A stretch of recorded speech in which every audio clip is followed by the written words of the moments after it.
Senator Go, Senator Hontiveros, Senator Lapid, Senator Legarda, Senator Marcos, Senator Padilla, Senator Pimentel III, Senator Poe, Senator Revilla, Senator Tolentino, Senator Tulfo, Senator Villanueva, Senator Villar Cincia, Senator Villar Mark, the Acting Senate President Zubiri.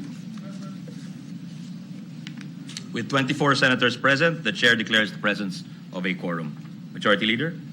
Mr. President, at this juncture, I move that we now proceed with the election of the President of the Senate. So moved. Is there any objection? There being done, the motion is approved. We will now proceed with the election of the President of the Senate. Mr. President, may I have the floor for a nomination? Certainly, the Majority Leader, Senator Villanueva, is recognized. Thank you, Mr. President, distinguished colleagues. In Romans chapter 8, verse 28, it says, and I quote, "And we know that in all things God works for the good of those who love Him, who have been called according to His purpose." Close quote. 3 years ago, Mr. President, in 2019, in the 18th Congress, I also had the privilege to nominate Senator Zubiri for the position of Majority Leader. The past 3 years have shown how he surpassed our expectations and those of the Filipino people, which this august legislative body serves and stands for. With his demonstrated ability as consensus builder, Senator Mig Zubiri set the tone and led this chamber towards accomplishing the agenda of the Filipino people, even amidst the pandemic, leaving behind a productive 18th Congress with 500 bills of national and local applications passed into law. Among the top of the list are the COVID-19 Vaccination Program Act and the Bayanihan to Recover as one act. But the 18th Congress was not the first time he held leadership post. At 39 years of age during the 14th Congress, he became the youngest majority floor leader since the first Congress in 1946. And again, he was Senate Majority Leader in the 17th Congress. He served in both houses of Congress for almost 2 decades, mentored by the senators who came before us, like Senators Miriam Defensor Santiago, Edgardo Angara, Aquilino Pimentel, and Joker Arroyo. In the previous Congress, he was part of the leadership team of the Senate, consisting of Senate President Tito Soto, Senate President Pro-Tempore Ralph Recto, and Minority Leader Frank Drilon. Indeed, there is an appointed time for everything. 2 nights ago, if I recall, Senator Zubiri shared with us that this is actually his favorite verse in the Bible, found in the book of Ecclesiastes, that God's timing is perfect. Indeed, God's timing is perfect. It's not too late, it's not too soon. The trabahador ng Senado is now ripe for the Senate presidency. Ika nga po sa amin sa Bulacan, ang bungang hinog sa sanga, matamis ang lasa.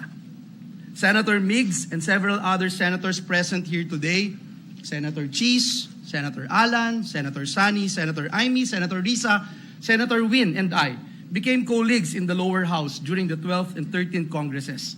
We have seen with our own 2 eyes how Senator Zubiri transformed from an athletic heartthrob to a statesman. What strikes me the most is the unique quality of his leadership. He is a dedicated government servant, advocate, and policy maker. The apple doesn't fall far from the tree, as we have seen the same leadership brand from his parents, Governor Joe Zubiri of Bukidnon and Victoria Fernandez Zubiri of Albay. The way Senator Zubiri handles the stresses and high-level demands of the positions he holds never fails to surprise me until now. Tensions, confusion, and disagreements do not easily rattle him. He can manage to keep his cool and face adversities with a smile. Sabi nga po ng marami sa atin, dito sa Senado, kung may boses na nakakapagpakalma at ngiting nakakatunaw, kay Senator Migs yan. We always wait for him to say, "We have just passed another happy bill," because it reminds us that we can achieve more if we come together, trust, and cooperate. His legislative accomplishments are laudable. He is the principal author and sponsor of hundreds of laws of national application, both in the Senate and during his stint as three-term congressman of Bukidnon. To take stock of his legislative track record, I say that Senator Zubiri's leadership traits best fit for Senate presidency: compassionate, collaborative, and creative. His compassion stems from being an environmentalist. As a fervent advocate of clean energy, he worked for the passage of Renewable Energy Act of 2008, RA 9153, and the Biofuels Act of 2006, RA 9367, earning him the moniker Mr. Clean Energy. He is also the founder of the Philippine Deer Foundation, a deer conservation project. His master's degree in Environment and Natural Resources Management from the University of the Philippines Open University firmly deepened his causes for these issues and evidence his commitment to lifelong learning. His collaborative skills come from the value he appropriates for cooperatives. We call him the father of the new cooperative code because he is the principal author and sponsor of Republic Act number 9520, or the Philippine Cooperative Code of 2008. His investment in the growth of the cooperative sector carried over to the 17th and 18th Congresses, where he chaired the Committee on Cooperatives. His creativity flows from being an entrepreneur and an athlete. He is the chairman and president of the Philippine Eskrima Kali Arnis Federation, the National Sports Association for Arnis. Under his leadership, PECAF was responsible for training and supporting the Philippine National Arnis team. PECAF earned a record 14 gold medals in the 30th Southeast Asian Games. While our previous Senate President is a multi-awarded bowler, our next Senate President is a gold medalist at the 1989 World Arnis Championships. Pero wag po kayong mag-alala dahil kahit ang mga issue na hindi madadaan sa debate, may mga isyung ganon, hindi po ito idadaan ni Senator Mig sa martial arts at Arnis. This institution must serve the Filipino people. And with Senator Zubiri at its helm, steering and charting its course, it can do much more. Ang institusyong ito ay saksi mula pa noong 1916 na nasa taong bayan ang totoong kapangyarihan. Isang bagay na malinaw kay Senator Zubiri na nabanaag natin sa kanyang mga naipasang mga batas, mga desisyong ginawa niya dito sa plenaryo ng Senado at advokasiyang isinulong sa loob at labas ng lehislatura. Senator Juan Miguel Zubiri, my nominee for the Senate presidency, is a veteran legislator, having served in both houses of Congress and having posted perfect attendance across 2 decades of service. He knows by heart and as a second nature the Senate rules and the ins and outs of navigating the legislative procedures, duties, responsibilities, and bureaucracy. Consequently, and as evidence to what I mentioned previously, are his legislative accomplishments, the various committee and posts he held in both houses of Congress, and how he handled, managed, and executed his duties and responsibilities, of which we are all witnesses. In Psalms chapter 78, verse 72, so he shepherded them according to the integrity of his heart and guided them with his skillful hands. Higit sa lahat, Ginoong Pangulo, siya ay isang mabuti at mapagmahal na asawa sa kanyang kabiyak na si Audrey at uliran at mapag-arugang ama sa kanyang mga anak na sina Adriana, Juanmi at ang aking BFF si Santi. Kaya ganun na lang po ang kanyang katapatan at pagmamahal sa ating bayan. Senator Juan Miguel Zubiri is the most qualified and eligible among us to preside over the Senate of the 19th Congress of the Philippines. For the above reasons and more, I nominate the gentleman from Bukidnon, Senator Juan Miguel Migs Zubiri, as our next Senate President. Thank you very much, and may God bless us all. Thank you, the Acting Majority Leader, Senator Joel Villanueva. Mr. President, Majority Leader. Yeah. Yes, Mr. President, at this juncture, may I ask that Senator Lauren Legarda be recognized for the nomination? So moved. The distinguished lady from Antique, Senator Lauren Legarda, is recognized. Thank you, Mr. Presiding Officer. Distinguished colleagues, Senator Juan Miguel Mig Zubiri, who served this august chamber as Majority Floor Leader during the 18th Congress, has demonstrated his ability to lead and manage the legislative affairs of the Senate. He collaborated closely with former Senate President Vicente Tito Soto III, former Senate President Pro-Tempore Ralph Recto, and former Minority Leader Franklin Drilon. Together, they guided the Philippine Senate to a fruitful 18th Congress despite the challenges of the more than 2.5 years pandemic.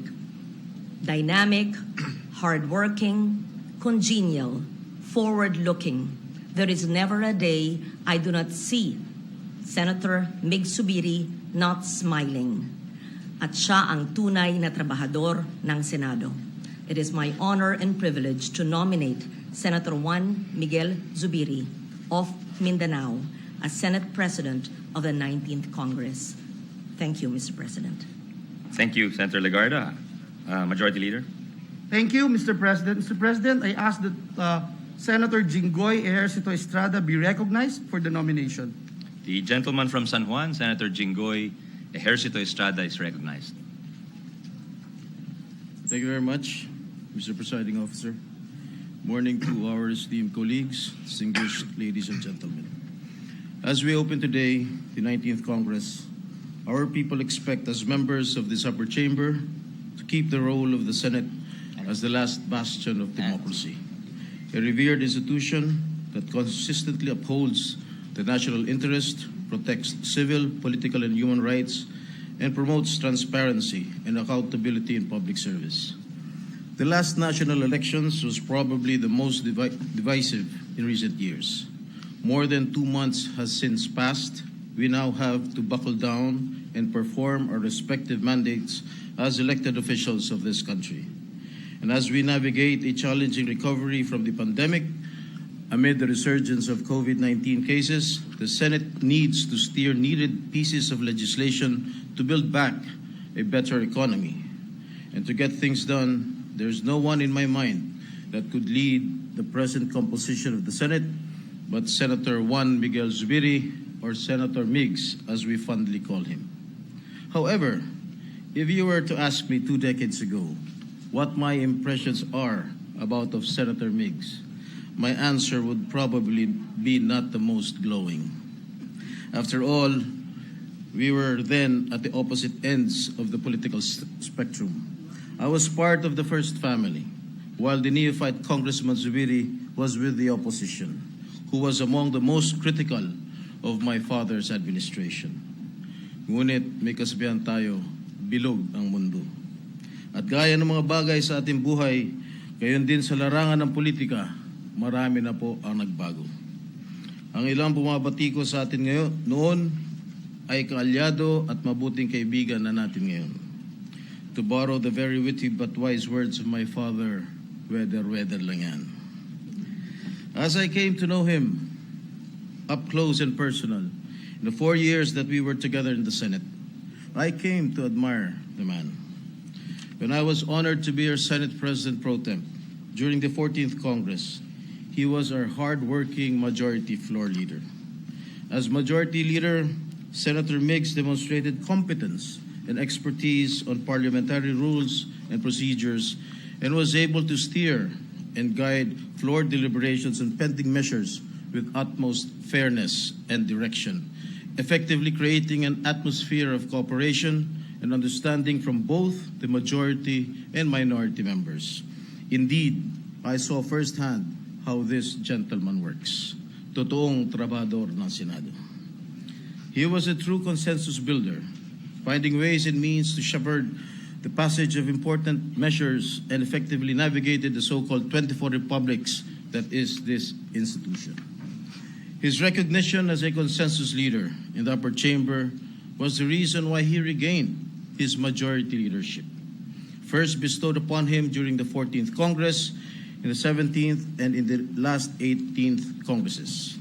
And as the majority leader during the 18th Congress, he dutifully stood on this august floor, sometimes until the wee hours of the night, and even during the dangerous times when COVID emptied it of warm bodies. And on a personal note, nang ako'y nalugmok, hindi siya sumama sa mga taong sumipa sa akin nang ako'y dapandapa. This shows his decency and respect for a fellow public servant, and I thank him for that. A true gentleman, totoong tao, patas na kausap.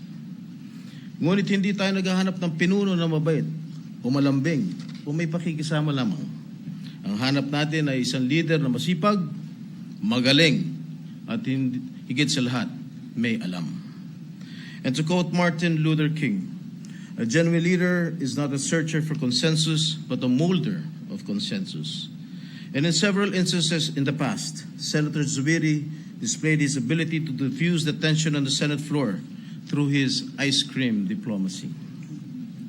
His amiable personality, coupled with good looks, aminin na natin, artistahin, gaya ng mga ibang artista rito, katulad ni Senator Robin Padilla, Senator Bong Revilla, Senator Lito Lapid. Huwag niya na po ako isama sapagkat itong aking mga nabanggit na Senator Martista, mga superstar do, tigit sa lahat, mas maganda lalaki kaysa akin. At minsan na rin siyang nagpakita ng tapang nang ipagtanggol niya ang integridad ng Senado mula sa akusasyong pag-whitewash ng isinasagawang investigasyon sa isang bribery extortion scandal na kinakasangkutan ng ilang opisyal ng Bureau of Immigration. Sabi nga niya, I didn't become world champion in our niche for nothing. Sabi niya sa isang katunggali niya senador. Ngunit sa huli, pinairal pa rin ni Senator Miggs ang pagiging maginoo. Pagpapamalas ito ng isang mabuting leader na hindi hayaang madungisan ang institusyong kinabibilangan natin ngayon. As we face our future with the pandemic still in the midst, we can depend on a Senate leader who can exercise his best judgment, sound prudence, and wisdom, one who can help chart the destiny of our nation. Sa kanyang mahabang taon na karanasan bilang mambabatas sa dalawang kapulungan ng Kongreso, nagsimula siyang itim ang kanyang buhok hanggang sa naging puti na lahat. Masasabi kong buong-buo ng kanyang kalaman at kakayahan upang pangunahan ang pagsasakutuparan ng mabigat na papel ng Senado sa pagbangon ng bayan mula sa dagok ng pandemya. I am voting for Senator Miggs because his consultative approach in bringing together the best ideas that 24 of us can offer is the best vaccine against gridlock, which has plagued us so many times in the past. He is the Senate President we should have in these times when we are under immense pressure to deliver to the people what they need. He is the Senate President that we want to ensure that this institution will be a true workhorse, efficient, productive in terms of legislating the urgent policies to revive the economy and truly responsive to the needs of the Filipinos. In closing, I would like to borrow a line from the 1957 inaugural speech of former President Carlos P. Garcia, and I quote, "Together we will meet our common problems and difficulties. With a singleness of purpose together, we will overcome them." And to continue to preserve the independence and integrity of the Senate, I respectfully nominate Senator Juan Miguel Zubiri as our next Senate President. Thank you very much. Thank you, Senator Chingoy Ayers de Estrada, Majority Leader. Thank you, Mr. President. At this juncture, Mr. President, I ask that Senator Grace Poe be recognized for the nomination. Distinguished lady from Iloilo and Pangasinan, Senator Grace Poe is recognized.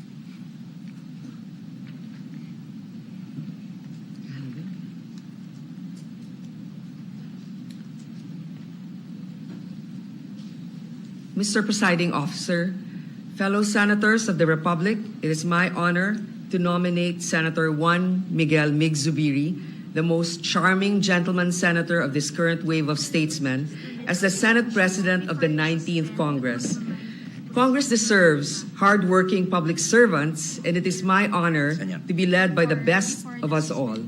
A real trabajador ng Senado who posts perfect attendance year in and out, all in his time in Congress. There's a very thin line between utmost efficiency and slave driving, and Senator Zubiri treads this line wonderfully. We have seen Senator Miggs shepherded priority measures on the floor like clockwork, and that is exactly the kind of dedication we need to bounce back after a pandemic. Like the law, he principally authored RA 11032, or the Anti-Red Tape Act. He promotes ease of doing business and efficiency delivery of government services on the Senate floor. He has served twice as the majority leader, and we all witnessed firsthand his mastery of the Senate rules as he pushed landmark legislation on the Senate floor. And if all else fails, as a master bolero, he can turn even the most vehement objections into reluctant agreement and eventually into full consent. He is the founder and chairman emeritus of the Committee on Charm. Sa sobrang galing, pati si dating minority leader Franklin Drilon bumoboto kasama ang majority. Today he graduates from the front bench to wielding the gavel. I have no doubt he will use it fairly and wisely and for the benefit of the Filipino people. It is my privilege to nominate the most foreign-looking senator but a true Filipino statesman to lead us in the 19th Congress. Thank you. Thank you, Senator Poe, Majority Leader.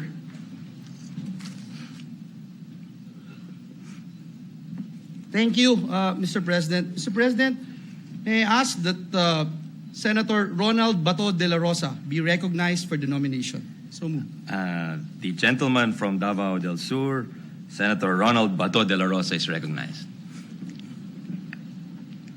Thank you, Mr. President. Good morning, ladies and gentlemen. General Montgomery of the British Army said, "Leadership is the capacity and the will to rally men and women to a common purpose, and the character which inspires confidence." Leadership, which I can attest, is an attribute that Senator Zubiri possesses. I have witnessed his excellence in leading 23 individuals with 23 different opinions on national issues during the 18th Congress. True to his moniker as Trabajador sa Senado, I have seen how Senator Miguel Zubiri passionately worked for the benefit of our people. He was instrumental in ensuring that this august body fulfills our sworn constitutional mandate of enacting laws for the common good during the 18th Congress. Senator Zubiri does not stop working even when he is sick. Not even the deadly COVID-19 weakened his dedication for public service. He showed us his unwavering commitment to work during the peak of COVID-19 pandemic. While there was confusion and uncertainties that time, Senator Zubiri, together with the members of the 18th Congress, worked our ways with blood, sweat, and perhaps tears, so our executive department will be equipped to effectively combat the detrimental effects of the pandemic, all in a day's work of an enthusiastic senator such as Senator Zubiri. There will be debates and disagreements among us colleagues, like every Congress should. Every senator in this chamber has his or her own view and belief, but I certainly know that the leadership of Senator Zubiri will bind us all together in carrying out our duties and responsibilities as trabajadors of our people. Mr. President, as a Mindanaoan, it is with great honor and pride to second the nomination of our trabajador sa Senado, my fellow Mindanaoan, Senator Miguel Zubiri, as Senate President. Thank you, Mr. President. Thank you, Senator De La Rosa, Majority Leader. Thank you, Mr. President. Mr. President, at this juncture, may I ask that Senator Joseph Victor Ejercito, our comebacking seatmate, be recognized for the nomination. The other gentleman from San Juan, Senator J.V. Ejercito.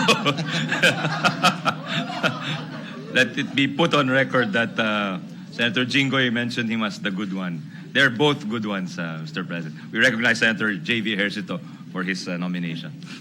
Thank you, Mr. President. As we begin the 19th Congress, we find the country facing difficult challenges. We're still grappling with the COVID-19 pandemic as daily cases continue to rise. Prices have skyrocketed because of forces beyond our control. Political divisions still haunt us, as evidenced by the horrific shooting at the Ateneo yesterday. Globally, the war in Ukraine, the skirmishes between China and the U.S. in our region, and the territorial disputes among Asian countries continue to create uncertainties for our future as a country. The Senate has historically been the bastion of democracy in our history. Those revered statesmen and stateswomen that have come before us led the country in facing their own challenges. Their patriotism and bravery have made the Senate what it is today. They've won their battles. This is our battle. This is our time. And as we go to battle, I am comforted by the fact that the Senate of the 19th Congress is composed of 24 men and women whose love of country cannot be doubted. I am comforted by the fact that we will be led by the man I am so honored and privileged to nominate as Senate President. Senator Zubiri has been a big part of the Senate stands for now, a competent, compassionate institution that is always ready to serve the Filipino people in times of peace or crisis. Senator Mix was Majority Leader in 3 Congresses, the 18th, the 17th, and the 14th Congress, which made him the youngest elected Senate Majority Leader since 1946. This demonstrates not just Senator Mix's knowledge of the Senate history and its rules, but his strong leadership, his charisma, and his self-assured temperament that is so critical in leading an institution like the Senate. Senator Mix is an honorable man who once gave up his place in the Senate in order to defend this institution and protect his loved ones. He is a dedicated and committed public servant who has recorded complete attendance in his 20 years in public service and passed meaningful laws that benefit our people. On a personal note, Mr. President, I would like to thank Senator Mig Zubiri because we have been together in 2 national elections in 2013. Although we were not together as a team in 2019, I know for a fact that he was one of the happiest persons that I made it to the Senate. Kami po ay maganda ang samahan. We had a very good chemistry pag magkasama kami. Ako po yung kape, siya po yung coffee mate. Kapit gatas. And as a principal, on a personal note also, Mr. President, as the principal sponsor of the Universal Healthcare Law and the creation of the Department of Human Settlements and Urban Development, when he was Majority Leader, he was the one pushing me. Lagi niya sinasabi sa akin, James, tara na, i-calendar na natin yan para maipasa na natin. Kailangan natin maipasa. Those are 2 landmark legislations. He really pushed me. Thank you, bro, for really pushing me and being able to pass these 2 landmark legislations. It is because of you who really made sure that these laws will be taken up in the floor. Senator Mix possesses the kind of leadership that we need. Strong but not tyrannical, kind but not naive, cooperative but not subservient, humble, vigilant, and gallant. He is a loyal friend and ally, a pillar of the seatmate bloc of the Senate, who is always ready and willing to impart his knowledge and support to his colleagues. He is a family man, a loving husband, and protective father to his children. I know that there is no better person for the job than Senator Mix. It is therefore a privilege to nominate Senator Juan Miguel Mig Zubiri for the position of Senate President of this honorable chamber. Thank you, Senator JV. Welcome back. We hope brotherly love will prevail in the next 3 years. Majority Leader?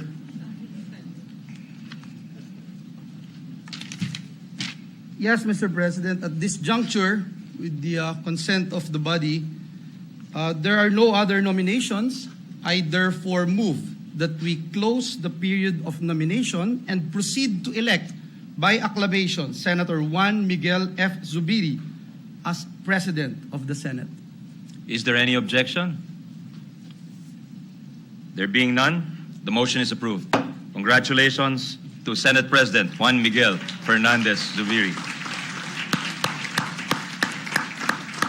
Before we have the administering of the oath, I believe Yes, Mr. President. our former Majority Leader, Senator Alan Peter Cayetano, wishes to make a manifestation. Mr. President, I'd just like to ask that the record reflect that I did not participate in the voting to remain an independent, nor will I participate in the selection of the minority leader, but may I reserve the right and privilege to say good things about our so very good Senate President elect. Thank you very much, Mr. President. Thank you, Senator Alan Peter Cayetano. The manifestation is noted. I see 2 members of the Senate raising their hand. So I will recognize our three Senator ladies. Pia, Mr. Yes, President, I'm sorry, I did not see Senator Risa. So first, we have the distinguished lady from Taguig, Senator Pia Cayetano. Thank you. Thank you, Mr. Presiding Officer. Let me congratulate our newly elected Senate President. May the record show that I also did not cast my vote in favor of my esteemed colleague. At this point, I would like to remain independent. I will also not participate or cast my vote in favor of any minority leader. But as I have told the Senate President, he knows that my commitment for the amazing work that this Senate will produce. He has my commitment that I will participate and ensure that nothing less than excellent work will come out of this Senate. Thank you. Thank you, Senator Pia. Mr. President. So the Senate President's charm did not work on you. Majority Leader. Yes, Mr. President, may we recognize the gentleman from Cagayan de Oro, Senator Coco Pimentel? Certainly, the bar top notcher, the brilliant lawyer from Cagayan de Oro, Senator Aquilino Coco Pimentel is recognized. Thank you, sir. Now that you have elected our Senate President, I'd like to manifest that I abstained from the election of the Senate President. But nonetheless, let me congratulate my silingan, kababayan from Region 10, our leader from Mindanao. So congratulations, sir. And we are all here to help this Senate succeed in this 19th Congress. Thank you. Thank you, Senator Pimentel. So the chamber will be dominated by Region 10, maybe? Majority Leader. Yes, Mr. President, may we also recognize and acknowledge recognize the distinguished lady from Akbayan, Senator Risa Ontiveros. Yes, the distinguished lady from Akbayan Party List and province of the island of Panay is recognized. Salamat, Mr. President. Mabuhi, SP Migs. Together with Senator Pimentel, I also make of record that I abstained on the vote on the Senate presidency, and I'm glad that it will be on record that SP Migs was uncontested. Mabuhay. Thank you, Majority Leader. Mr. President, may I ask for 1 minute suspension for the oath-taking of our Senate President? Session is hereby suspended. We ask Senator Lauren Legarda to join us to administer the oath to the Senate President, as well as the family of Senate President Zubiri to join here at the rostrum for his oath-taking as Senate President. And may we ask the members of the Senate and our guests to please rise for the Senate President's oath-taking.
Okay, Vicky. Okay. Wait, okay. It is my honor to administer the oath before Senate President Juan Miguel Zubiri. Please raise your right hand. I, Juan Miguel F. Zubiri, having been elected as President of the Senate, do hereby solemnly swear that I will well and faithfully discharge I will well and faithfully discharge to the best of my ability the duties of my present position and and of all others I may hereafter hold under the Republic of the Philippines, that I will support and defend the Constitution of the Philippines, that I will obey the laws and legal orders and decrees promulgated by the duly constituted authorities and maintain true faith and allegiance to the Republic of the Philippines, and that I impose this obligation upon myself voluntarily without mental reservation or purpose of evasion. So help me God. So help me God. Thank you. Congratulations. Congratulations.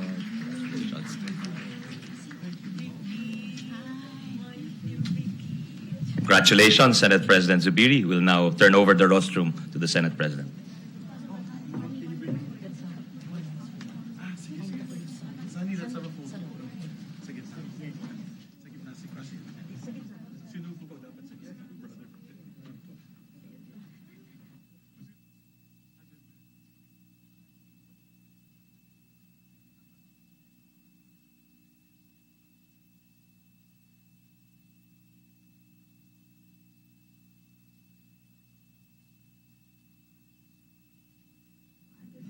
Mr.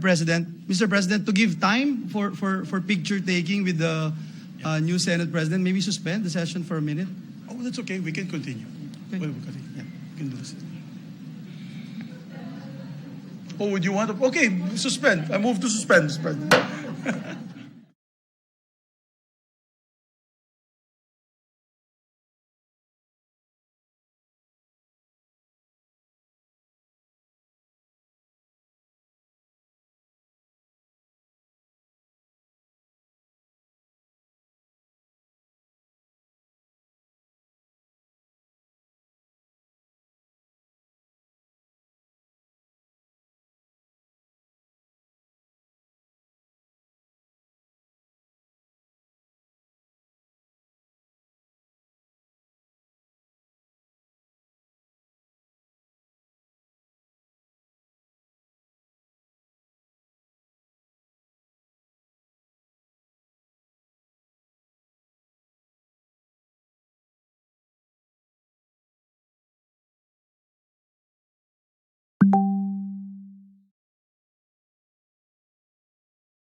Majority Leader. Thank you, Mr. President. Congratulations. Mr. President, we are ready to hear the address of the President of the Senate. Thank you.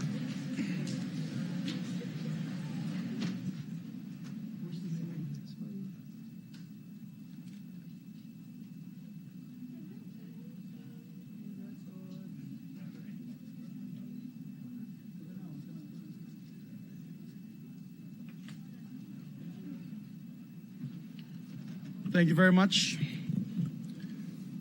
My dear colleagues, friends, guests, most especially I'd like to welcome the members of the Diplomatic Corps that are here today, headed by His Excellency, the Papal Nuncio, Most Reverend Charles John Brown, and all the other ambassadors, our dear colleagues, and of course, our former colleagues of the Senate.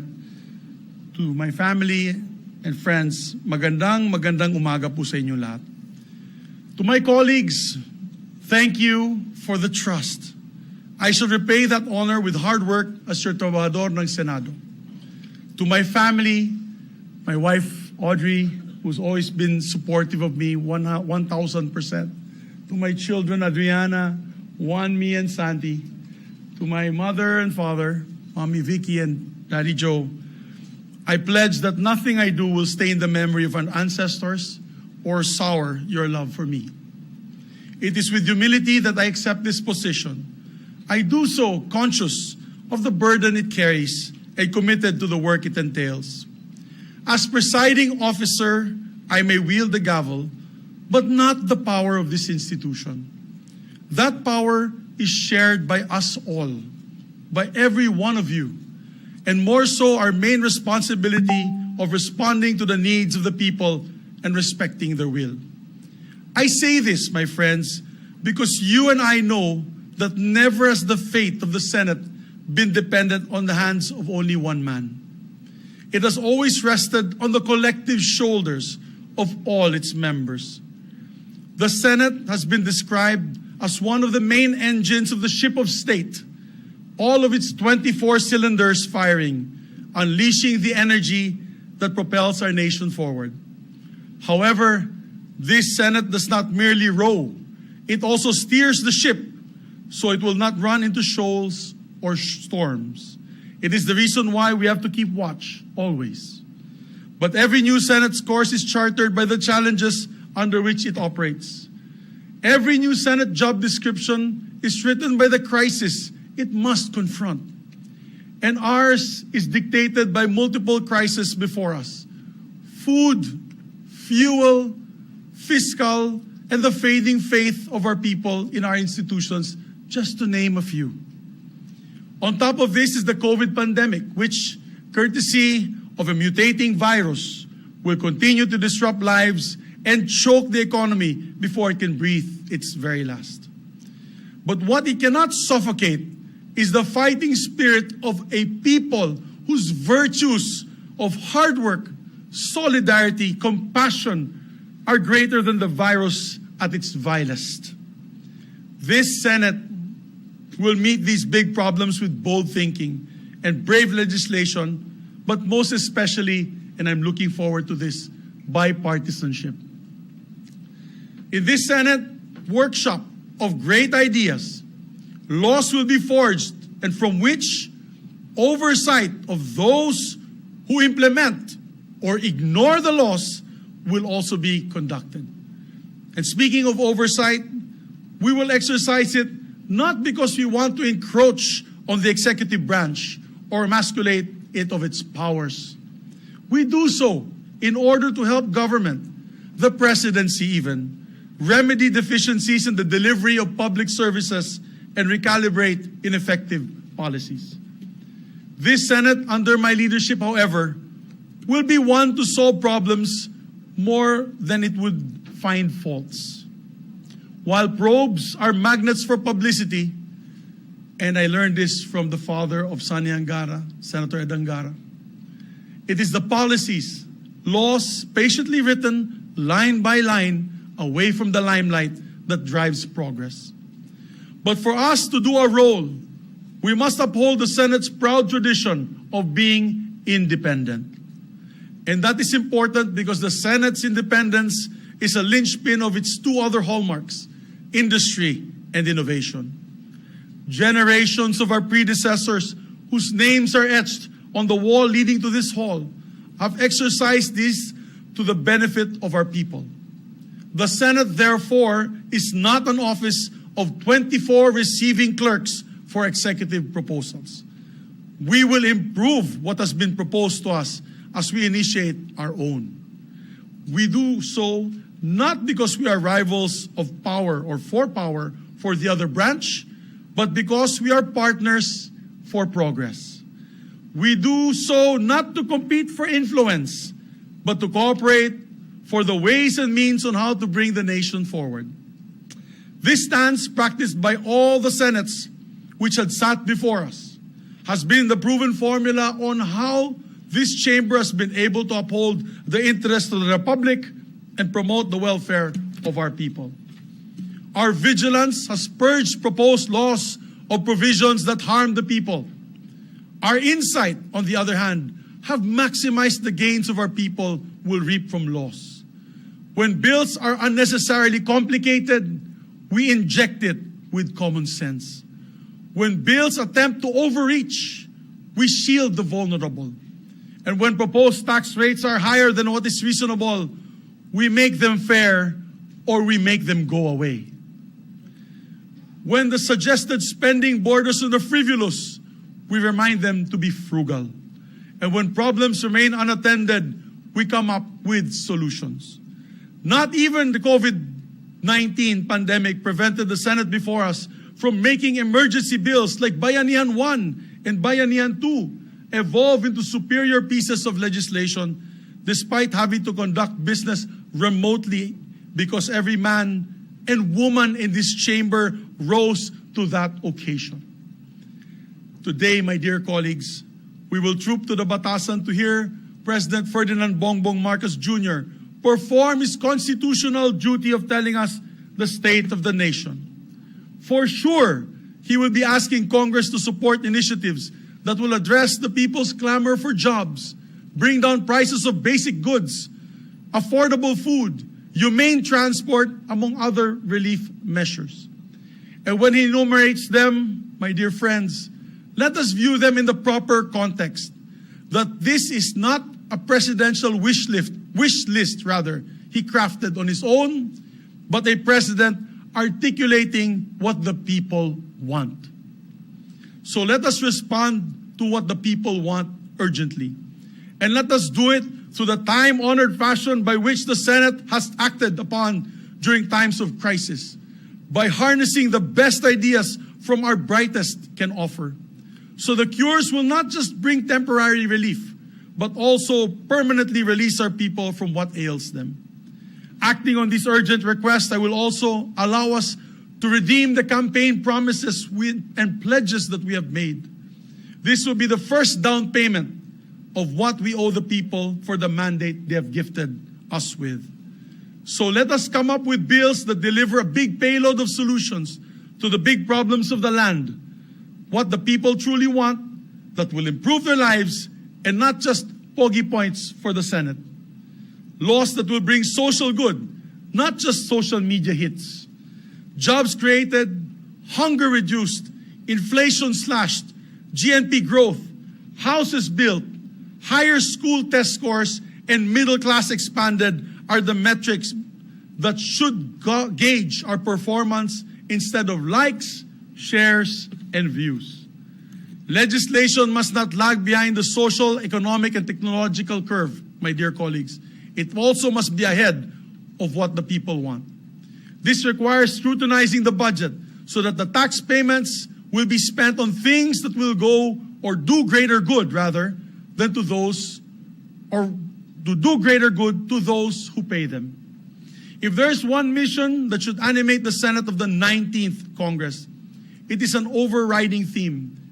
Then it must be a Senate of national reconstruction.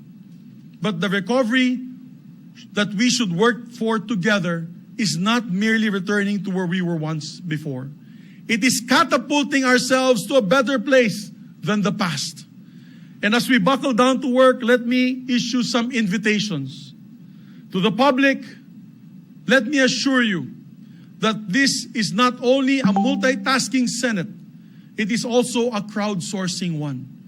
We value your ideas because this upper chamber will never be an echo chamber. To my fellow Senate workers, to the men and women of the Secretariat, in these trying times when so many expect so much from so few of us, the people expect no less than your hard work and professionalism. To my dear, dear colleagues in the majority, I remain with you in the trenches. I see no perks in this position. I temporarily hold this position through your grace, except the duty to work even harder. To my friends in the minority, I was once a loyal soldier of the opposition. And if there's one lesson I've carried with me ever since, it is that the strength of an idea is what makes it right and not the sheer number of its believers. Let us debate and embrace ideas without regard from where they came from. My dear colleagues, my leadership will be one of consultation. Our output will be through consensus building. And if former Senate President Tito Sen was a father figure to all of us, then allow me to be your brother that will walk with you during these challenging times. Yes, my dear friends, no Senate in the past faced challenges as demanding and daunting as this one before us. But with hard work and dedication, we will deliver for the people. We shall help them overcome. The war against the pandemic is not yet over. The battle in many fronts is about to get worse. There is a future to be won. Let us go to our battle stations and fight to uplift our people's lives and make our nation even greater than before. Mabuhay ang Senado at mabuhay ang Pilipinas. Maraming salamat po.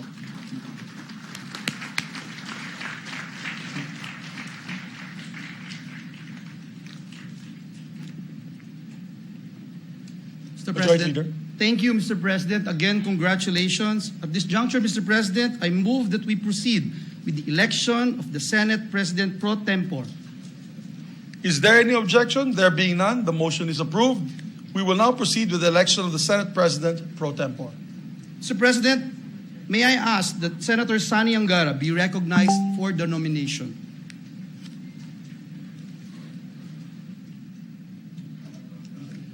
Senator Angara is recognized. Thank you, Mr. President. Thank you, Majority Leader. Dear colleagues, ladies and gentlemen, it's my distinct honor to nominate a Senate President Pro-Tempore of the 19th Congress of the Republic of the Philippines, one of the most respected and well-loved lawmakers of the land, Senator Lauren Legarda. Senator Legarda has earned for herself a long list of achievements as a legislator and policy advocate, all cementing her legacy as a champion of our collective cause for the Filipino nation.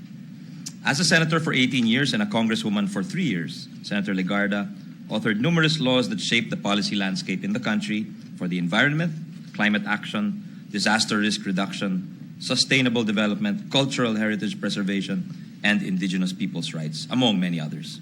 She is a pioneer. She was the youngest senator when she began her first term in 1998 in this chamber.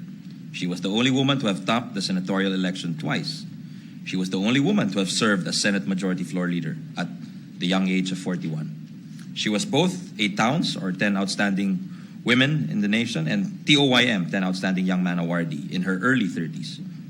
And during her leadership of the Senate Committee on Finance, I had the pleasure of serving as one of her vice chairpersons.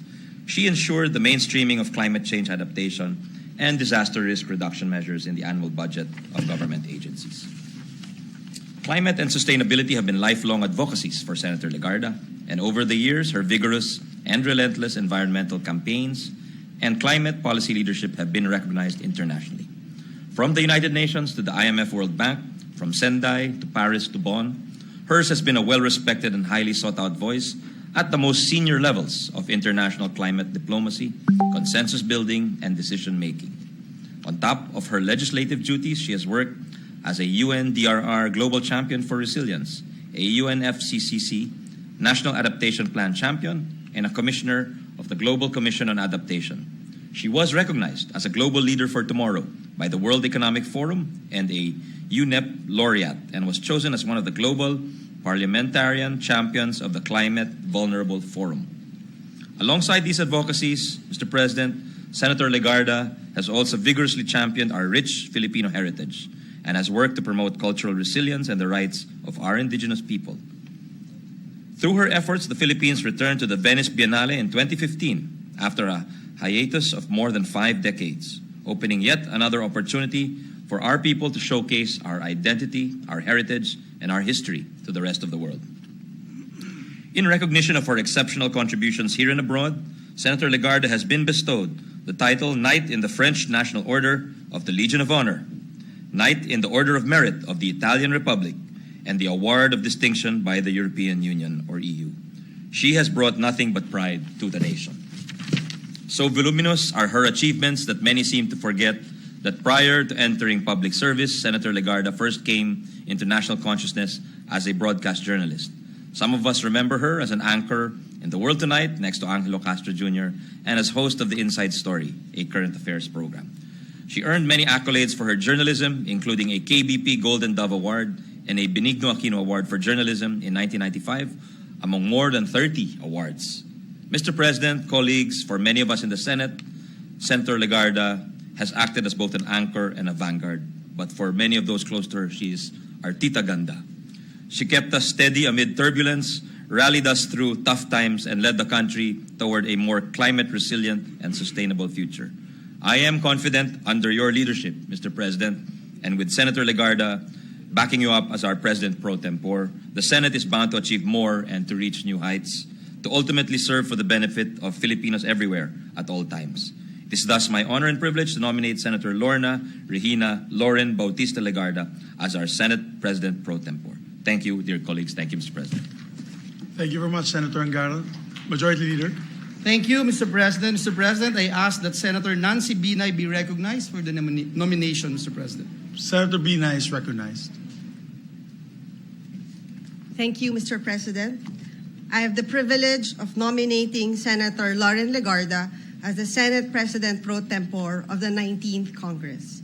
As we all know, Senator Lauren's mantra to take care of our people has always been non-negotiable, to assure them of essential services and to take it as an article of faith to always see beyond what they need. A seasoned and respected lawmaker for more than 2 decades, she has relentlessly practiced public service, a truly dedicated public servant. The Senate is a witness to the long list of legislative measures she has championed, pursued, and advocated for. She has addressed the needs of our marginalized and vulnerable populations and has caused the meaningful inclusion of women in the public sphere, supported programs upholding our culture and traditions, and advocated for micro-entrepreneurs who have been the silent heroes of our local economy. It can be said that she is the master weaver of the culture of resilience, not only in the country, but also globally. Mahal na Pangulo, mga kapwa senador, sa kanyang ika-4 na termino bilang senador, minumungkahi ko po ang paghirang kay Senadora Lorna Regina Lauren Legarda bilang Pangulong Pro-Tempore ng Senado ng Pilipinas. Maraming salamat po. Thank you very much. Ma'am Nancy, Majority Leader. Mr. President, may I ask that Senator Grace Poe be recognized for the nomination? Senator Grace Poe is recognized.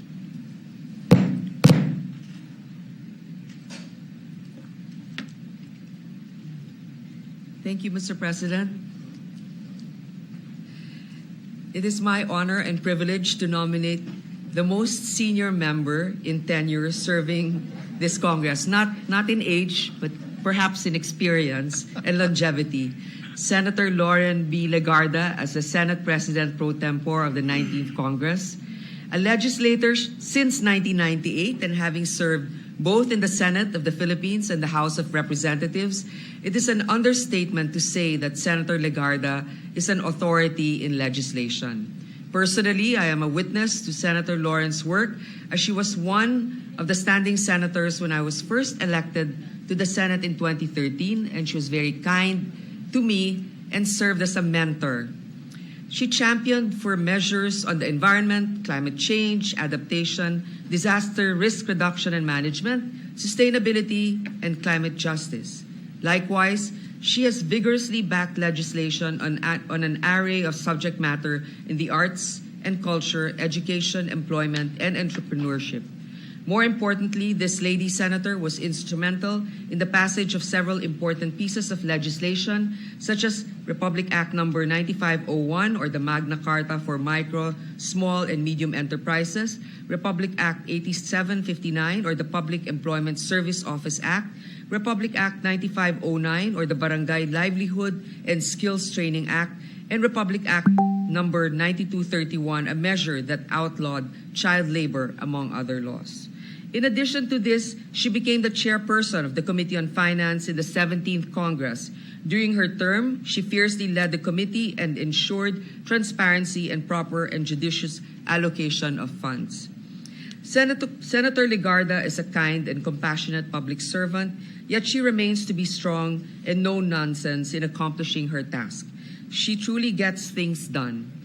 To this, I'm certain that she will be able to pass more laws that will benefit our kababayans. And on a personal note, What truly binds Senator Legarda and I is 2004.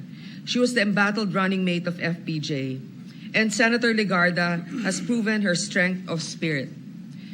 As she has written as the consistent top lady senator in the polls, it is my honor to be working with her again. Now in her fourth term, I have the privilege to nominate our esteemed colleague from Antique, Senator Lauren Legarda, for the position of Senate President Pro-Tempore. Maraming salamat po. Thank you very much, Ma'am Grace. Majority Leader. Mr. President, move that we recognize Senator Bato de la Rosa for his nomination, Mr. President. Senator Bato, Ronald Bato de la Rosa is recognized. Thank you, Mr. President. Mr. President, it is with a profound sense of honor that I stand to make this nomination. Senator Lauren Legarda is known to be the lady who leads, and I, for obvious reasons, cannot help but agree. Since it is not every day that I get to speak about inspiring figures who need no introduction, I will gladly tell this august body and the rest of the world about Senator Lauren Legarda. Because she hails from a family of public servants, it should come as no surprise that Senator Lauren decided to take the same path for herself. She is a fourth-term senator, which means that among all of us in this chamber, she is certainly the most senior.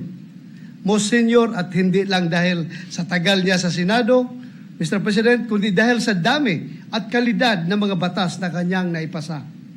She has been consistent in promoting livelihood, advocating for the development of cultural villages, and pushing for the protection of indigenous people's rights. The cultural communities in Mindanao have adopted her as a bay matumpis, which translates to the one who takes care. There are countless other things and qualities that one can say about Senator Lauren, but I would like to stop there, Mr. President, with the fact that she has also earned the title of being the one who cares. Pairing that up with the lady who leads, we get the picture of the kind of leadership we can look forward to with Senator Lauren Legarda as our Senate President Pro-Tempore. She is the lady who leads not just with vision and with determination, but more importantly, with care. As early as this first day of the first regular session of the 19th Congress, I can already say that it is and will always be an honor to submit to the leadership of this lady. Mr. President, I respectfully nominate Senator Lauren Legarda for the position of Senate President Pro-Tempore. Thank you very much, Senator Ronald Bato de la Rosa.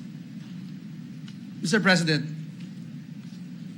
with the consent of the body, there being no other nominations, I move that the period of nomination be closed and that we elect Senator Lauren Legarda as President Pro-Tempore of the Senate. So move, Mr. President. Before I act on that motion, Mr. Majority Leader, on a personal note, I would like to also say as well that Senator Legarda is probably the only member of the Senate now who has come from the 11th Congress. And that makes her senior in terms of wisdom, not because of age, but because of wisdom and experience. But also on a personal note, I actually enjoy her company every night. Not because we see each other every night. It's because after I watch the news, I always watch her show Dayaw at late evenings, and I always get to enjoy that beautiful show of culture and the arts, and we thank her for that. So, ladies and gentlemen, my dear colleagues, there being no objection to the motion of our dear Majority Floor Leader, the motion is therefore approved. The Chair proclaims Senator Lauren Legarda as having been elected as Senate President Pro-Tempore. Congratulations. May I ask and request Senator Lauren Legarda and her family to ascend to the rostrum for the oath-taking. I ask for a session suspended to allow the family to come up.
We can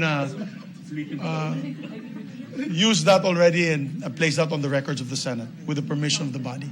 Thank you. So we may return the mace. Counted. Okay.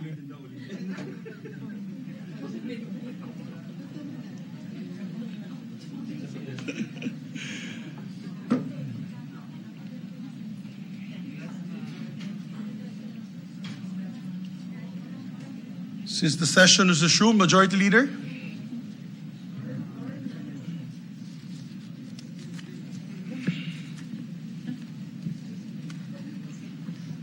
Yes, Mr. President, we'd like to extend our congratulations to our Senate President Pro-Tempore, Senator Lauren Legarda. She wishes to be recognized, Mr. President. Yes, may we recognize her. And once again, I apologize to my dear colleagues.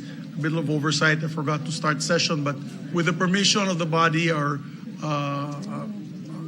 we will consider that as already read into the records. May we recognize Senator Lauren Legarda to deliver her acceptance speech.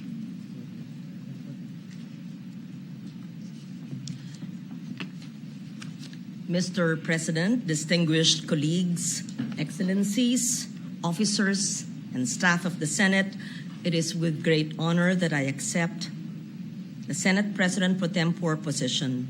I am truly humbled by the support given by my distinguished colleagues to lead this august chamber, which I consider my home for 18 years. Maraming salamat pong muli sa mahigit 24 na milyong Pilipino na nagtiwala at nagbigay sa akin ng pagkakataong muling maglingkod bilang 4-term senator. When I first entered the halls of Congress 24 years ago, I was just a novice in the political arena, hoping to make a change in our country. My exposure to our society's ills as a young journalist led me to take on the role of a public servant, a senator of the Republic, and I have then vowed to work tirelessly to find solutions to our country's problems. That was way back in 1998. I was all of 38 years old then. Today, I stand before you as a most senior senator, having come full circle with 18 years of experience in the Senate and 3 years of experience in the House of Representatives. Indeed, it has been a fulfilling journey, but our sojourn has not yet come to an end. Hindi pa po tapos ang ating trabaho.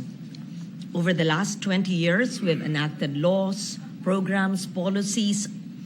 We have forwarded, supported, contributed to advocacies that better our country. From peacekeeping negotiations and humanitarian missions to the pandemic of present day, we have continued to forge on our commitment to assist those who are in need, to the vulnerable, underprivileged, and deprived. Sa ating pagbangon mula sa pandemya, iisa lamang ang ating layunin para sa ating bansa. Magkaroon ng pangmatagalang kapayapaan, wakasan ang kahirapan, ituloy ang ating mga programa para sa mahihirap at makamit ang pambansang pagbangon at pag-unlad. We have advocated for green development, having authored laws on environmental governance, protection of the environment, conservation of our natural resources. Having traversed the country and learned about our rich cultural heritage, we continue to support projects that promote and showcase the exceptional skills and the world-class products of our indigenous people, our culture bearers. Hindi rin po mawawala sa ating mga layunin ang mga programa sa kalusugan, edukasyon, trabaho at kabuhayan. Ilan lamang po ito sa mga advokasya na sinisiguro natin mapopondohan nung tayo po ay nanilbihan bilang chair ng Senate Committee on Finance at hanggang ngayon. We introduced and sponsored vital amendments in the budget allocation for various sectors to ensure that the national budget sponsored socio-economic services, providing subsidies for free public tertiary education, additional funding for state universities and colleges, free healthcare services in government hospitals, free irrigation services for small farmers, budget for social welfare programs, increased funding to support rural livelihoods, and micro, small, and medium enterprises. The pathway towards pandemic recovery is through the economic empowerment of every Filipino.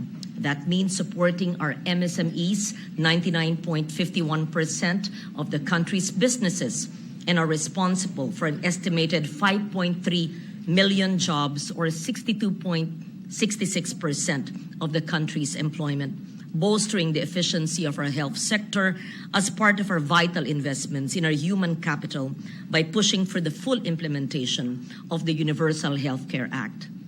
My fellow senators, my dear colleagues, friends, we have a great deal of work ahead of us. It is not a cakewalk. We cannot do this unilaterally. And for this distinct privilege to work for you and to work with you, I am forever grateful. Thank you for this opportunity to serve as your Senate President Pro-Tempore under the leadership of Senate President Juan Miguel Zubiri as we steer the 19th Congress towards its objectives. Sa loob ng 21 taon, malawak na po ang naging karanasan natin bilang inyong mababatas sa mataas at mababang kapulungan. Malayo na rin po ang ating narating, ngunit marami pa rin po tayong kailangan gawin. Handa po akong salubungin ng buong puso ang bagong tungkulin na inyong iniatang po sa akin. Umaasa kayo na aking gagampanan ito sa tulong ninyo para sa bawat Pilipino. I stand before you now, excited as I was in 1998, filled with hope. I may be the most senior senator in terms of tenure, not of age. And I look at Senator Amy Marcos now, many of whom call me Tita with fondness, but this Tita stands before you with the same determination to serve you and the Filipino people. Now, more than ever, we have to foster unity and good governance for a free, inclusive, sustainable, and resilient Philippines. Maraming salamat po. Congratulations to our new Senate President Pro-Tempore, Ma'am Lauren, Majority Floor Leader.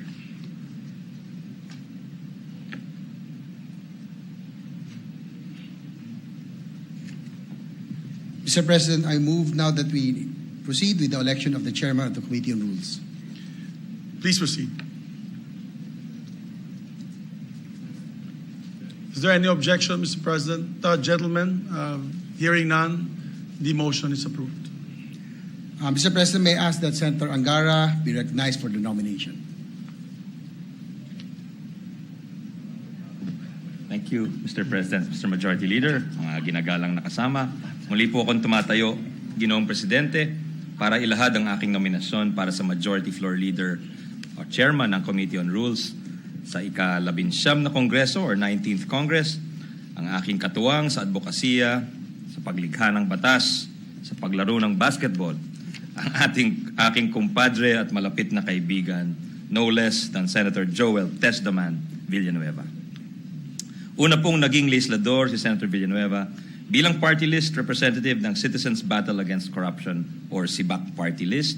Nagsilbi po siya sa Kamara de Representante mula 2002 hanggang 2010, kung saan naging kasamahan niya ang karamihan ng ating senador ngayong 19th Congress. Si Senator Alan, Senator Cheese, the Senate President, Senator Risa, and myself, Senator Cynthia Villar as well.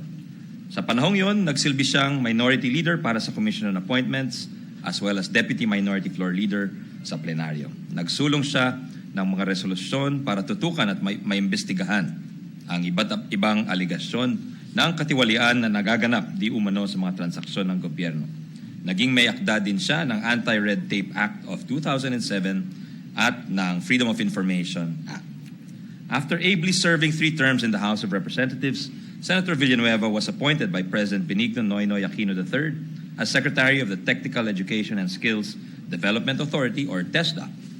With him at the helm, TESDA managed to eliminate irregularities in its regulatory functions, which led to the closure and suspension of several erring training centers across the country. TESDA achieved a zero notice of disallowance from the Commission on Audit, or COA. TESDA earned a nationwide ISO certification, a first among the country's education agencies and second in the entire executive branch. He introduced innovative programs such as the free online programs and mobile training laboratories. He fostered closer industry partnerships which led to higher employability of our TechVoc graduates, among many others.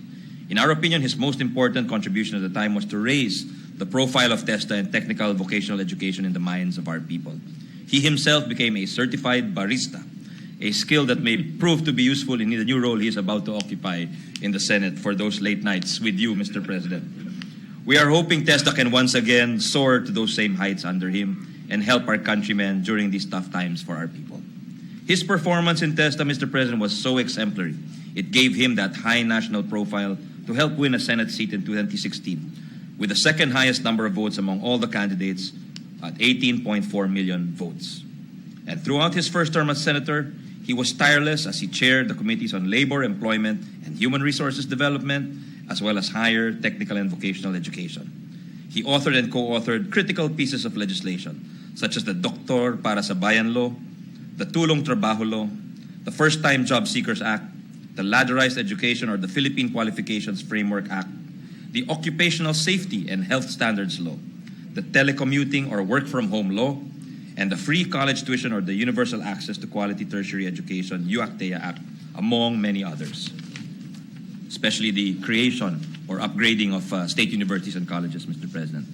Lagi pong sinasabi ni Senator Joel Villanueva na ang trabaho niya bilang legislador ay tiyaking walang panahong mawawalan ng oportunidad para sa trabaho, kabuhayan at kita ang bawat Pilipino.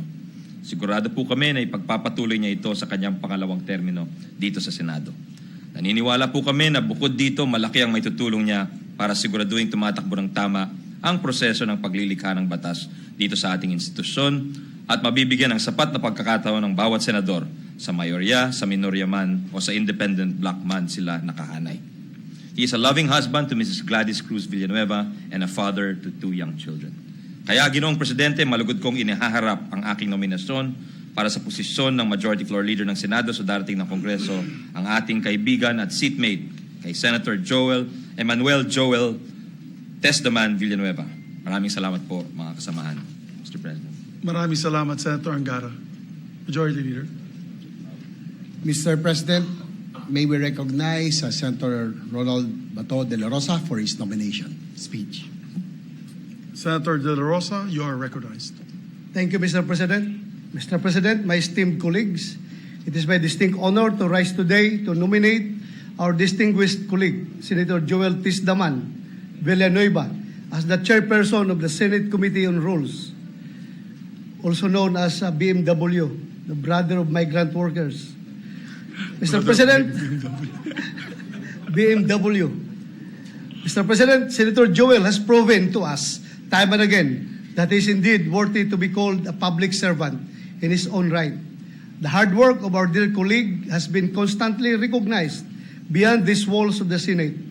In fact, our Testaman has recently been recognized as among 2022's People of the Year by Stargate People Asia magazine for his contributions to job creation for Filipinos and his campaign for skills training to generate world-class workers in the country.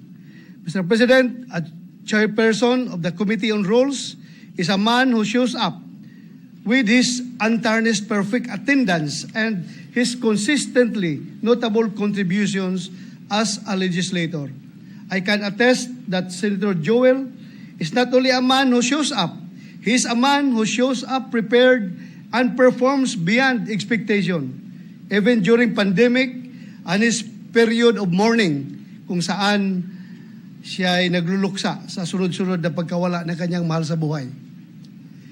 Employing Ms. Senator Joel's advocacy of matching jobs and skills, it is indeed a perfect match for Senator Joel to lead the Committee on Rules and be our majority floor leader. He has already proven to us that he is the man. Now he is also the man for the job. I have only one request sa ating nominee.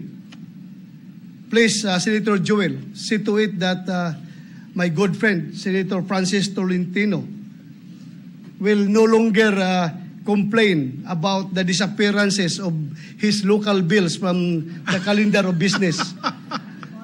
That is, yan lang ang kanyang requirement from you. And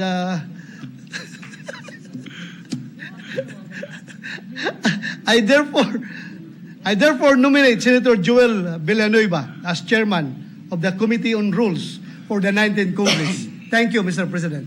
Maraming salamat, Senator Ronald Bato de la Rosa. Mr. President, I believe that the honor also wants to be recognized for his nomination speech. Yes, thank you, Majority Floor Leader. And if I may just place this on record, I don't want to leave the opportunity not to nominate my dear seatmate and my partner in the Majority Leader Committee on Rules at the last Congress. It is my pleasure to second the nomination of Senator Joel Villanueva as the chairman of the Committee on Rules for the 19th Congress. Senator Joel has proven himself a capable leader throughout his public service career, holding key roles as Deputy Minority Leader in the 13th Congress and Minority Leader of the Commission on Appointments while he was in the House, before serving as the Great Secretary of TESDA, during which time he emerged as an effective and innovative leader whose work has left a big impact on our country's tech vox sector, as lovingly declared by Ralph Recto in one rally that we were together in 2016 after Senator Joel Villanueva lengthily mentioned all the distinguished programs that he had placed in TESDA. Sabi po ni Senator Ralph Recto, napakagaling ni TESDA man, dapat ibalik sa TESDA si TESDA man. Pero nangyari po, nilulok ng taong bayan si Senator Joel Villanueva sa Senado. And ladies and gentlemen, we are richer for it. My dear colleagues, in the last two Congresses, he has not only been a reliable, hardworking, and passionate senator. As I mentioned, he readily and capably taken over the duties of Majority Leader whenever needed. With his experience and knowledge and his passion, I know that Senator Joel Testaman Villanueva will serve this august chamber well. We will be behind you, sir. We will support you every step of the way. It is my honor to nominate him as the next chairman of the Committee on Rules.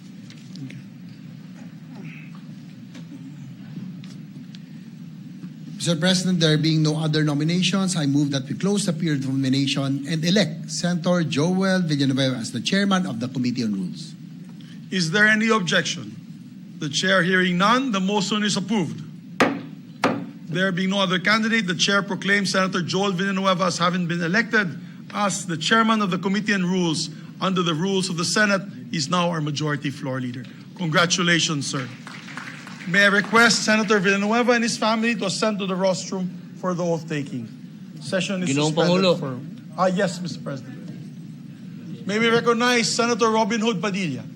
Ginoong Pangulo at sa mga kasamahan ko at sa lupon ng pagpupulong na ito, nais ko lamang pong maging opisyal sa lathaan ng Senado na ako po ay umiiwas sa pagboto sa Majority Floor Leader. Maraming salamat po. That is placed on record. So may we now suspend session so that Senator Villanueva can come to the podium.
We'll now proceed to the oath of office for the Majority Leader.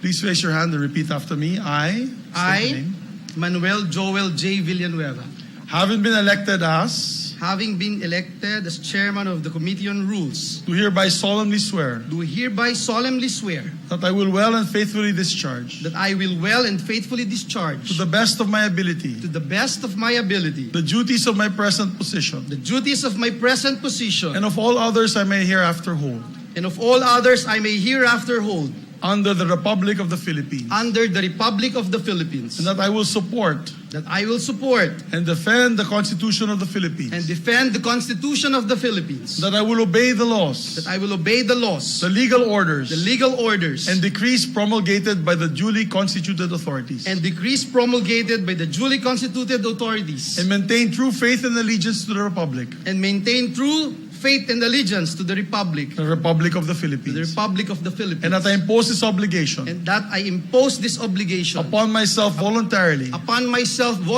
without mental reservation, or purpose of evasion. So help me God. So help me God. Congratulations, Thank sir. you.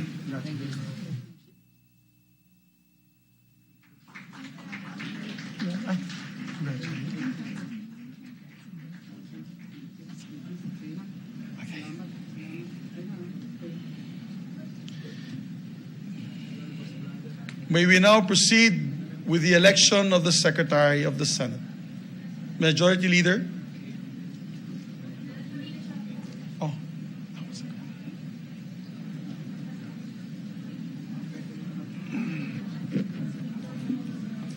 Mr. President, may I be recognized? Yes, Thank Majority you. Leader. Thank you, Mr. President.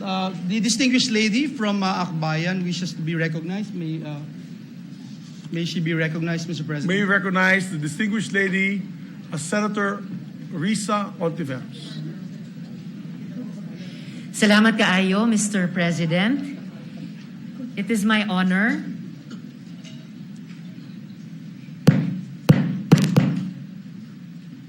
on the part of the minority to officially make it of record our designation of Senator Aquilino Coco Pimentel III as Minority Leader.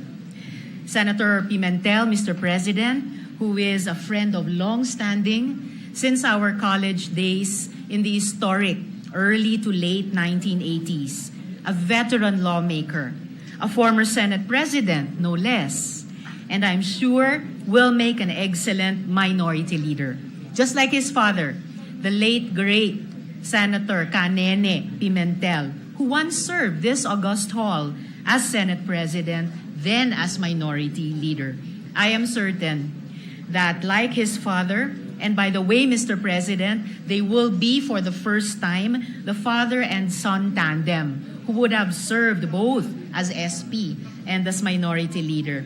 I am certain that Senator Pimentel will help maintain the independence of the Philippine Senate, an institution crucial to our democracy, an institution we all hold dear. Daghang salamat, Mr. President, for the record. Thank you very much, distinguished lady Senator. And for the record, I am happy that our dear colleague from Cagayan de Oro, May Silingan, was nominated and unchallenged as the Minority Floor Leader. And just to go full circle, ladies and gentlemen, I was the Majority Leader then when your father was the Minority Leader. So now I have the honor to work with the son as well. May we recognize Senator. Just for the record, Mr. Pimentel. President, I accept the challenge and I thank Senator Ontiveros for the nominations. Thank you very much. Thank you. We acknowledge the manifestation of Senator Ontiveros and we put that on record. Thank you very much. May we proceed, Majority Leader.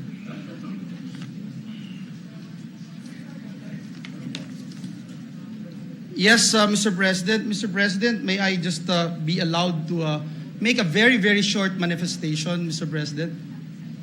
Yes, we recognize the Majority Leader for his acceptance speech. Thank you, Mr. President. I give all the glory, honor, and praise to our Lord and Savior Jesus Christ. Nakakataba po ng puso, Ginoong Pangulo, nakaka-humble, nakaka-inspire ang mga sandaling ito. Hayaan nyo, Mr. President, na sa ilang segundo, pasalamatan ko ang aking mga colleagues. Bumoto man sa akin o hindi, maraming salamat, especially to our Senate President, Senator Mig Subiri, for your trust and confidence. to Senator Angara and Senator Bato for the nomination. Really appreciate it. In Luke chapter 12, verse 48, it says, "To whom much is given, much is required." I know, Mr. President, that more than a rank, title, or position, I am now receiving a great responsibility. This responsibility is about taking care of this beloved institution, the People's Senate. My predecessor, Senator Zubiri, has so raised the bar for this office, and keeping up with will be a constant challenge, but we are ready to learn and to listen. We will burn the midnight oil to live up to the responsibilities. We will not sleep or rest until we finish our job. Kung kailangang magtrabaho na trabahong kalabaw o magpakakuba po tayo, nakahanda po tayo kasama ang lahat ng ating staff sa opisina. I've been a point guard in basketball, Mr. President, all my life, and I know that success in any human endeavor requires effort and teamwork. Communication is not only essential but critical in a team. We will ensure that nothing stands in the way of good communication and coordination between our offices. While I consider myself a rookie in this new role, we are not a tabula rasa or a blank slate. We have been with the Rules Committee for a very long time. When I was the Benjamin of the House in 12th Congress, I was elected Assistant Majority Floor Leader along with our Senior Majority Floor Leader, Senator Chis Escudero, and Deputy Majority Leader, then Senator Alan Cayetano.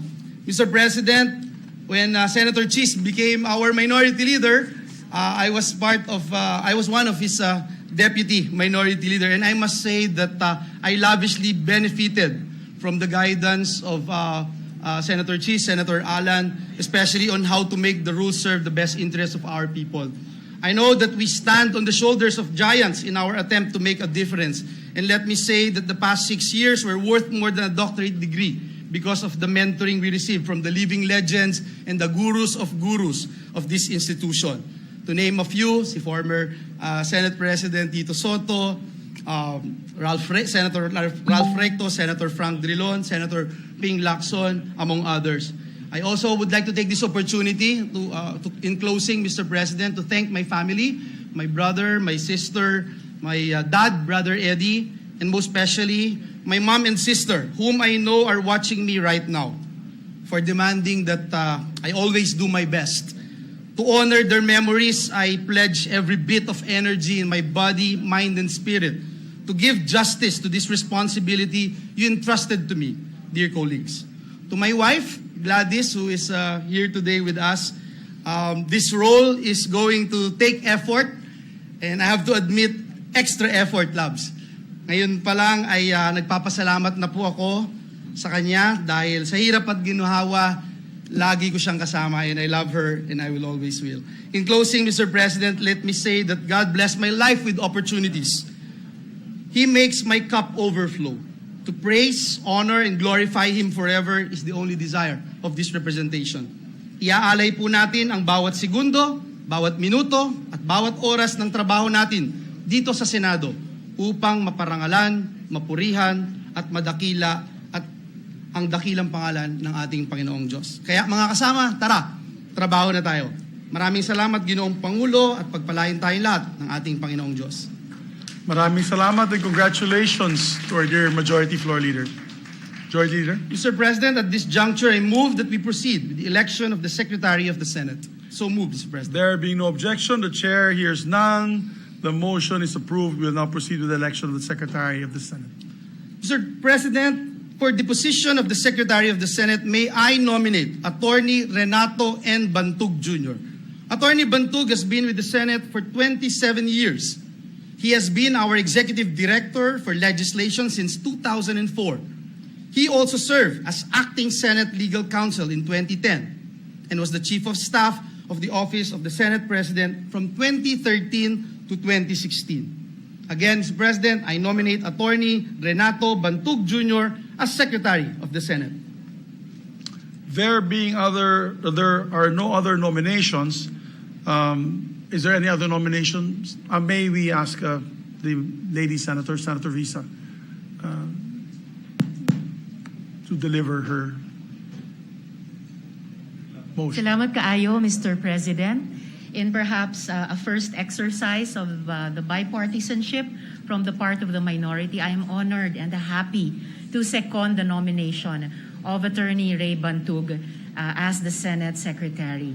Attorney Bantug, who has served for over 24 years here in the Senate, including with great honor and excellence in the former Senate minority in the previous Congress, and whom I am sure will be a worthy lieutenant to the Senate President and the whole leadership of our chamber in upholding the independence of our institution and making sure that we remain as productive as ever in complete faithfulness to the rules of the Senate.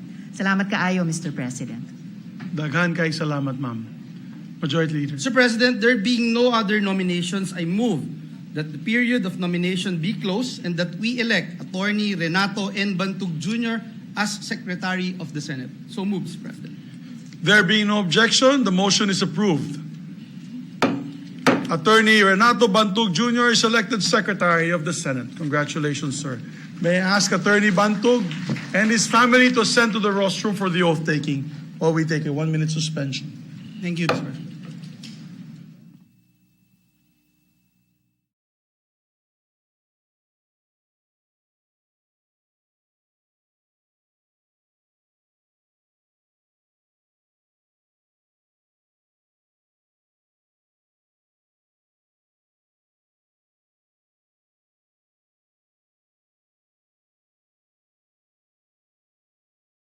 Now proceed with the oath taking of the Senate Secretary.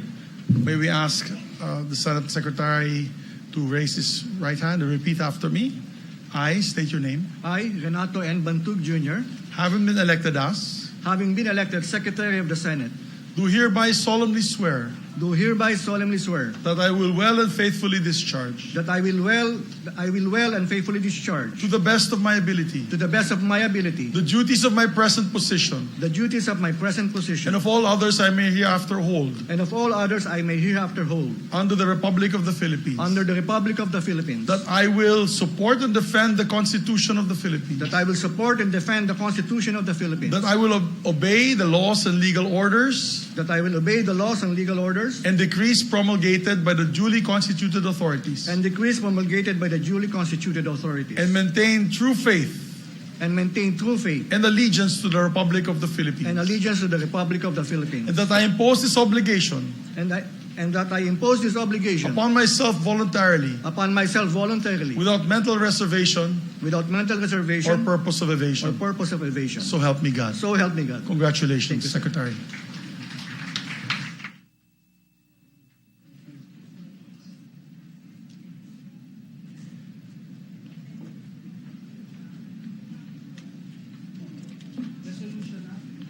Yes. Majority Leader. Yes, Mr. President, this juncture I move that we now consider proposed Senate Resolution number 1. Is there any objection? There being none, the motion is approved. Consideration of proposed Senate Resolution 1 is now in order.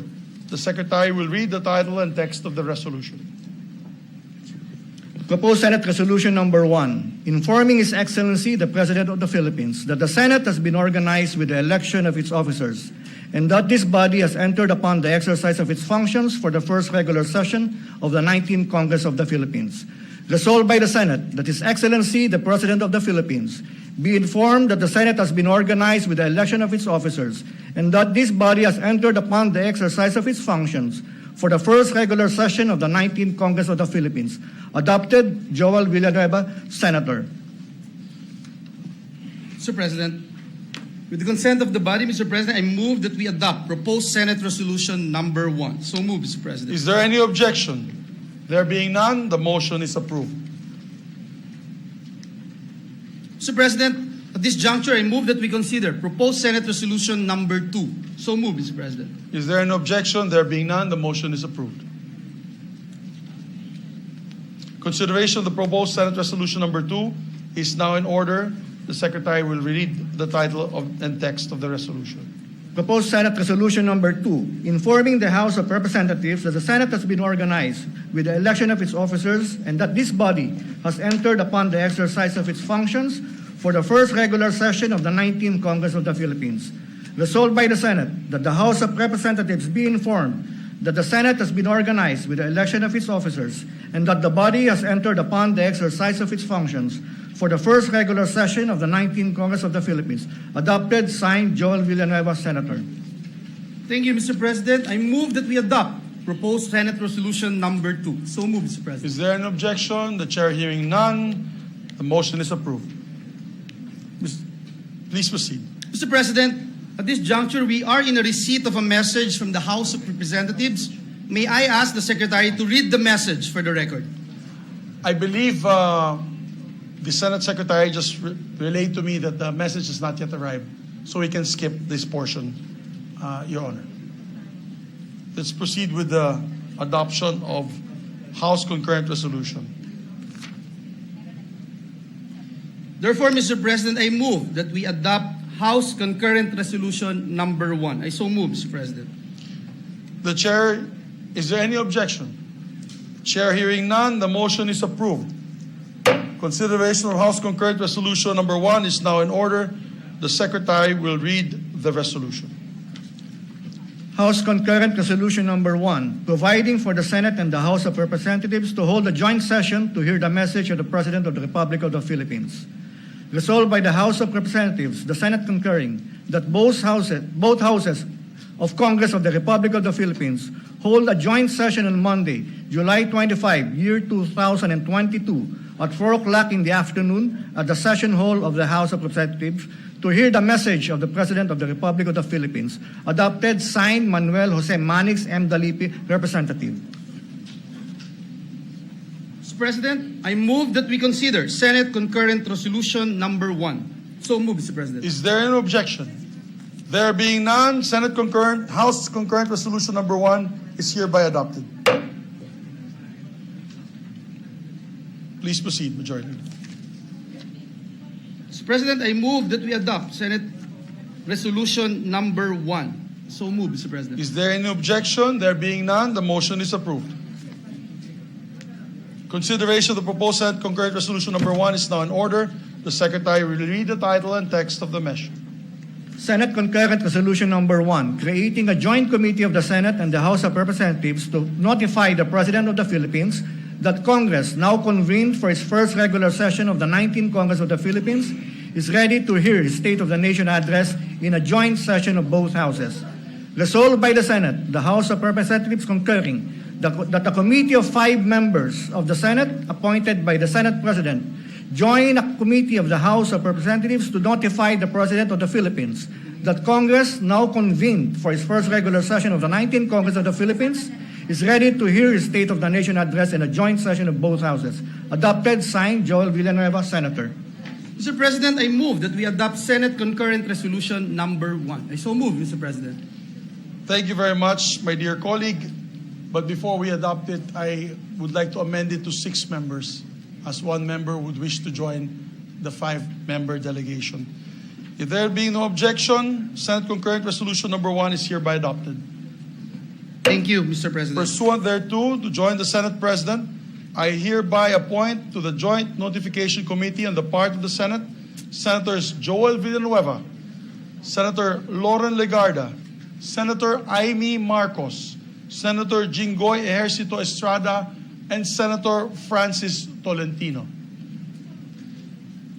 Thank you, Mr. President. Mr. President, before we suspend our session, may I just remind our colleagues to remain in the session hall for a photo session. Also, for our colleagues who have not been able to have their individual photographs taken, they may wish to do so until 1 o'clock in the afternoon at the Padilla Room. Mr. President, there being no further business, I move that we suspend the session until 4 o'clock this afternoon, at which time we shall reconvene at the session hall of the House of Representatives to hear the State of the Nation address of President Ferdinand R. Marcos Jr. in a joint session of both houses of Congress. And when we adjourn the joint session, the session of the Senate shall be considered adjourned until tomorrow, July 26, 2022 at 3 o'clock in the afternoon. I so move, Mr. President.